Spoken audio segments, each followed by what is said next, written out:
দেখুন তো বন্ধুরা, এই যে বরফের পাতিলে পাতাগুলো চিনতে পারছেন?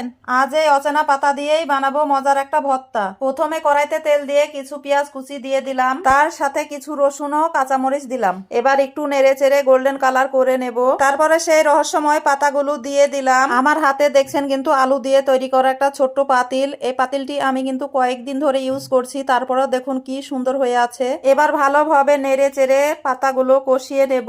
তারপরে একটু লবণ দিয়ে দেব, আবার একটু নেড়ে চেড়ে পরিমাণ মতো পানি দিয়ে দেব সিদ্ধ হওয়ার জন্য। তারপর ঢাকনা দিয়ে ঢেকে সিদ্ধ করে নেব।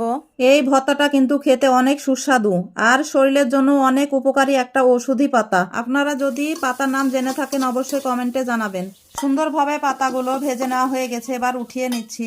এই যে দেখুন কি সুন্দর লাগছে, দেখে খেয়ে নিতে ইচ্ছা করছে।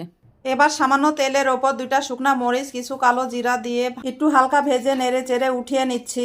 এগুলো আগে দিতে ভুলে গিয়েছিলাম, তাই আলাদা করে ভেজে নিচ্ছি। জানেন তো, কালো জিরা দিলে ভর্তার স্বাদ অনেকটা বেড়ে যায়। এবার শিল পাটায় বেটে নেব। পাটায় ভেজে নেওয়া পাতাগুলো ঢেলে দিলাম। এবার পাতাগুলো বাটতে শুরু করে দিলাম। সুন্দর মিহি করে বেটে নিতে হবে। আপনারা চাইলে ব্লেন্ডার করে ভর্তাটা বানাতে পারেন, সমস্যা নেই। মাশাআল্লাহ, ভর্তাটা কি সুন্দর একটা ঘ্রাণ বের হচ্ছে। কালারটাও একদম পারফেক্ট। ধৈর্য আর ধরতে পারলাম না, তাই পাটাতেই ভাত নিয়ে খেতে লাগলাম। এভাবে আমার মতো পাটাতে ভাত মেখে খেতে কে কে পছন্দ করেন অবশ্যই জানাবেন। কত যে টেস্টি হয়েছে ভর্তাটা, না খেলে বুঝবেন না, তাই বাসায় ট্রাই করবেন।